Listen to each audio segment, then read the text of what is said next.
हिमाचल प्रदेश पहाड़ों का देश, जहां हर मोड़ पे एक नई खूबसूरती मिलती है।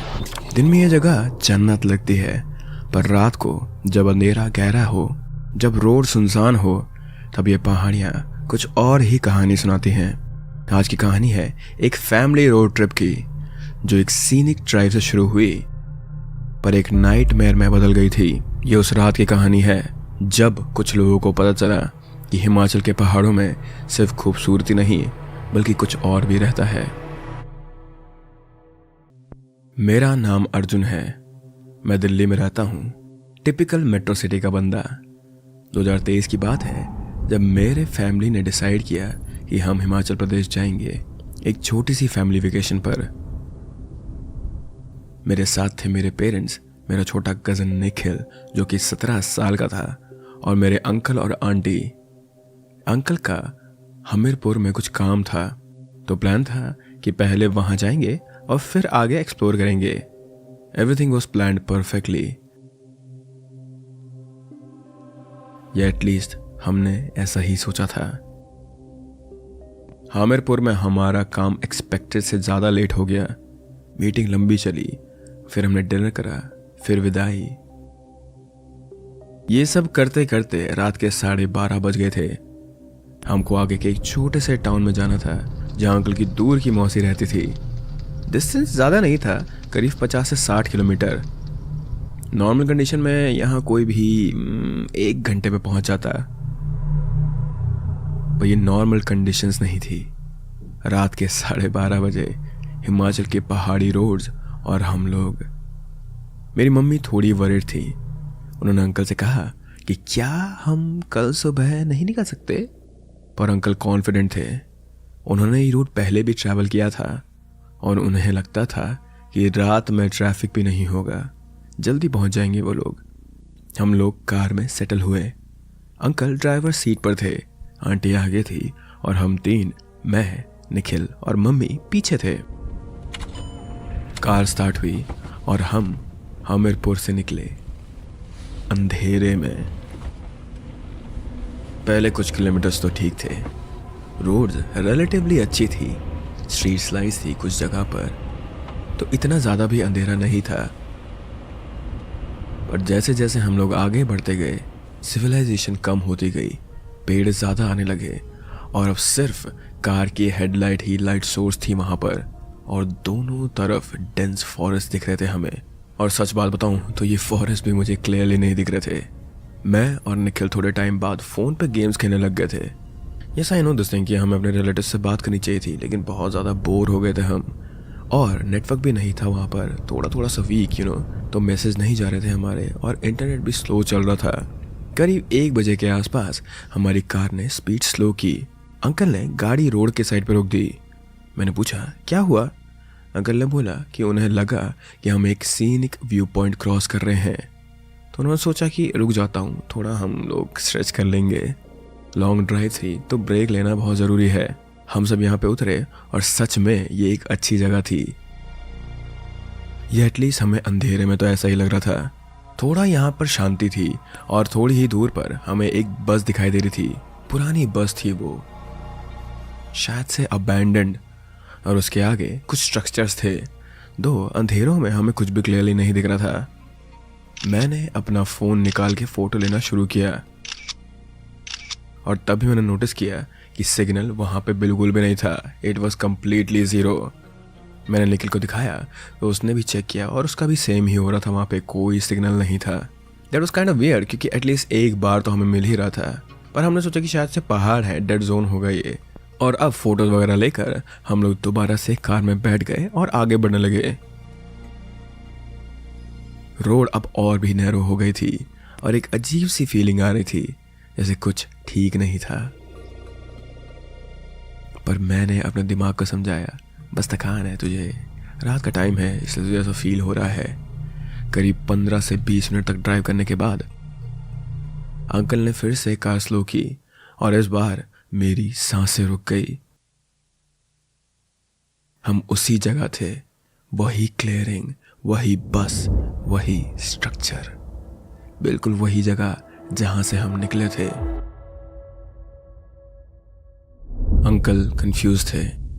उन्होंने कहा, शायद मैंने गलत रोड पकड़ ली है, अभी रिवर्स करता हूँ, सही डायरेक्शन में जाऊंगा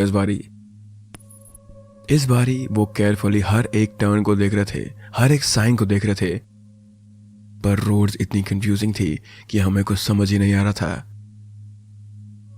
और 15 मिनट बाद हम फिर उसी जगह पर थे, तीसरी बार। अब मुझे डर लगने लगा था। ये कैसे पॉसिबल है? हम बार बार अलग डायरेक्शन में जा रहे हैं पर एंड सेम जगह पर कर रहे हैं, जैसे कि ये एक लूप में फंस गए हों हम। कहीं भी जाएं हम, पर वापस हम वहीं आ रहे थे। मेरी मम्मी ने तो प्रार्थना करनी शुरू कर दी थी। आंटी भी बहुत ज्यादा अनकंफर्टेबल लग रही थी, but I could see this thing that she was keeping her quite. Uncle का कॉन्फिडेंस अब थोड़ा सा शेक होने लगा था और सिर्फ मैं और निखिल ही थोड़े से क्यूरियस थे डर के साथ। चौथी बार जब हम वापस उसी जगह आए, क्योंकि हाँ, हम चौथी बार वहीं पहुंचे थे, तब हमने कुछ अलग देखा। उस पुरानी बस में, जिसको हम पहले खाली समझ रहे थे, एक सिलुएट दिखी हमें। कोई वहां अंदर बैठा था। हेडलाइट्स की लाइट में क्लियरली एक फिगर दिख रहा था हमें, वो भी ड्राइवर सीट पर। अंकल ने कहा कि शायद उस बस में एक ड्राइवर है, वो हमारी हेल्प कर सकता है शायद से। उन्होंने मुझे और निखिल को भेजा बस तक कि जाओ, जाके पूछ के आओ कि यहां से बाहर निकलने का प्रॉपर रास्ता कहां से है। सच बोलूं तो मैं और निखिल इस टाइम पे बहुत डरे हुए थे, लेकिन फिर भी हम दोनों ने हिम्मत करी और हम बस से उतरे। हम दोनों के हाथ में फोन थे और हमने उनका फ्लैशलाइट ऑन कर लिया था।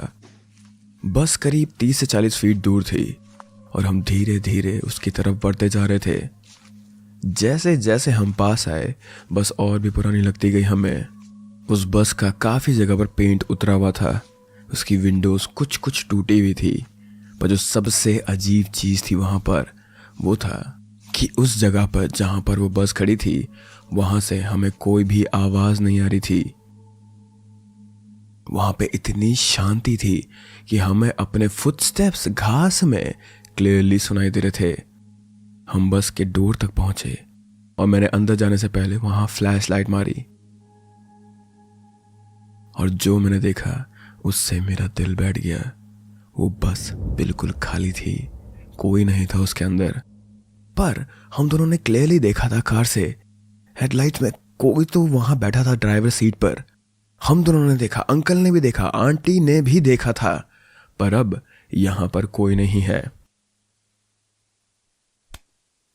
निखिल ने मेरा हाथ पकड़ लिया था। मैं भी डर गया था, पर मैं बड़ा था तो मैंने अपना डर कंट्रोल में रखा। हमने पूरी बस चेक की फ्लैशलाइट से। हर सीट, हर कॉर्नर, सब कुछ खाली, बिल्कुल खाली था। बल्कि उस बस में तो धूल भी जमी हुई थी और वहां पर कुछ पुराने पत्ते भी थे, पर वहां कोई इंसान नहीं था। हम दोनों जल्दी से कार की तरफ भागने लगे। अंकल ने हमसे पूछा कि क्या हुआ, तो मैंने उन्हें बताया कि बस तो खाली है, वहां कोई भी नहीं है अंकल। उन्हें मेरे बात पे विश्वास ही नहीं हुआ, क्योंकि उन्होंने भी खुद से देखा था कि वहां पे कोई बैठा था। पर अब हम क्या करें? हम अब क्या जिंदगी भर इसी लूप में फंसे रहेंगे? हर रोड हमें वापस यहीं ला रही थी। क्या अब हम यहां फंस चुके हैं? अंकल ही स्टेड काम एंड उन्होंने अपना दिमाग लगाया। उन्होंने कहा कि वो एंड तक चलते हैं, जहां से हम थोड़ा और ऊपर जाकर पूरा एरिया देख सकेंगे। शायद वहां से हमें प्रॉपर रोड का पता चल जाएगा। हम सब साथ में गए, क्योंकि मैंने मूवीज में देखा है कि safety is always in numbers. Uncle आगे थे, उनके हाथ में एक पावरफुल टॉर्च था जो कार में रखा हुआ था उन्होंने, और हम सब डरे डरे उनके पीछे चल रहे थे। जैसे जैसे हम उस क्लियरिंग के एंड की तरफ बढ़े, मुझे एक अजीब सी स्मेल आने लगी थी। कुछ जल रहा था वहां पर। स्मोक की स्मेल थी या फिर घास पत्तों की, समझ नहीं आ रहा था। इनिशियली मैंने सोचा कि ये शायद से एक कैंप फायर है, एंड टू बी ऑनेस्ट ये थॉट से मैं काफी ज्यादा खुश हो गया था। पर ये कोई कैंप फायर नहीं था। अंकल की टॉर्च की लाइट जमीन पे बीम हो रही थी, और धीरे धीरे करके जब वो ऊपर हुई, तब हमें क्लियरली सामने जो दिखा उसको मैं एक्सप्रेस भी नहीं कर सकता हूं। ये कोई सीनिक व्यू पॉइंट नहीं था, ये एक शमशान घाट था, एक क्रीमेशन ग्राउंड। वहां बीच में किसी का क्रीमेशन हुआ था अभी रिसेंटली, बहुत रिसेंटली, क्योंकि बॉडी की आउटलाइन अभी भी विजिबल थी और स्मोक अभी भी आ रहा था वहां से। उस क्रीमेशन साइट के आसपास और भी प्लेटफॉर्म्स थे, कुछ पर एशेस थे, कुछ बिल्कुल खाली थे, पर सब जगह वो एयरी फीलिंग थी कि जैसे कि वहां पर डेथ की प्रेजेंस हो। मेरी मम्मी चिल्ला गई, आंटी भी चिल्ला गई। अंकल ने इमीडिएटली बोला कि सब गाड़ी की तरफ भागो, अभी के अभी, तुरंत। हम सभी वापस कार की तरफ भागे। डर से हम लोग पैनिक कर रहे थे और मैंने तो पीछे मुड़कर भी नहीं देखा। यहाँ से अब हमें निकलना होगा। मेरे दिमाग में बस यही बात बार बार आए जा रही थी। अंकल ने कार स्टार्ट करी और इस बार उन्होंने किसी डायरेक्शन की परवाह नहीं की, बस एक्सेलरेटर दबाया और कार सीधा भगा दी।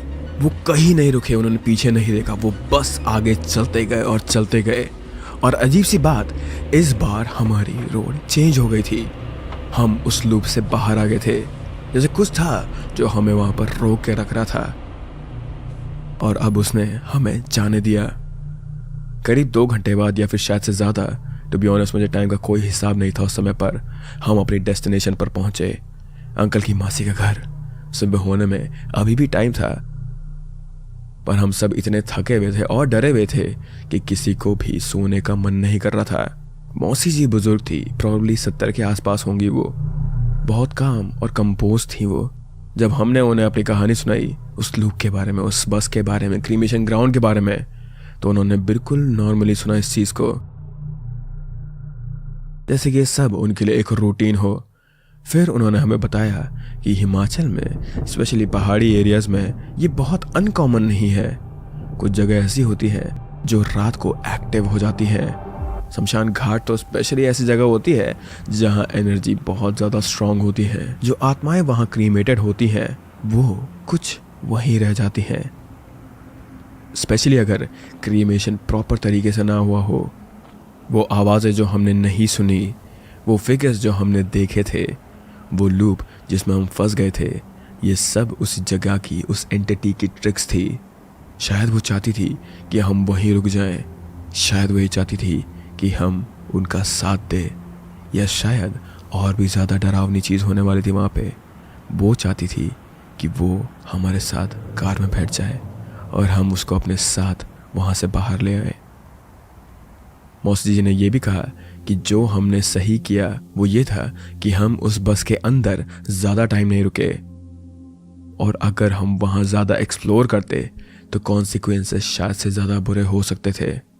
पर मैं फिर भी डरा हुआ था, क्योंकि मैं और निखिल दोनों ही उस बस के अंदर गए थे। और मौसी जी ने एक और चीज़ कही कि जब हमने क्रीमेशन ग्राउंड को देखा तो हम वहाँ से तुरंत भाग गए थे। ये भी हमने सही करा था। कुछ जगहों पर रात को रुकना नहीं चाहिए, बस वहां से जाना चाहिए। अंकल ने उनसे पूछा कि ये लूप क्यों हुआ, तो मौसी जी ने एक्सप्लेन किया कि जब कोई एंटिटी किसी को रोकना चाहती है वो स्पेस को मैनिपुलेट कर सकती है। रोड्स जो अलग दिखती हैं वो सब एक ही जगह ले जाते हैं हमें।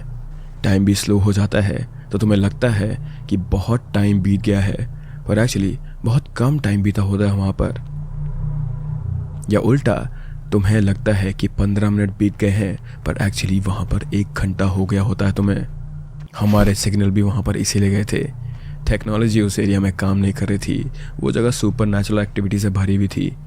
ऐसी जगहों पर बैटरीज ड्रेन हो जाती हैं, सिग्नल चले जाते हैं और डिवाइसेस वियर्डली बिहेव करते हैं।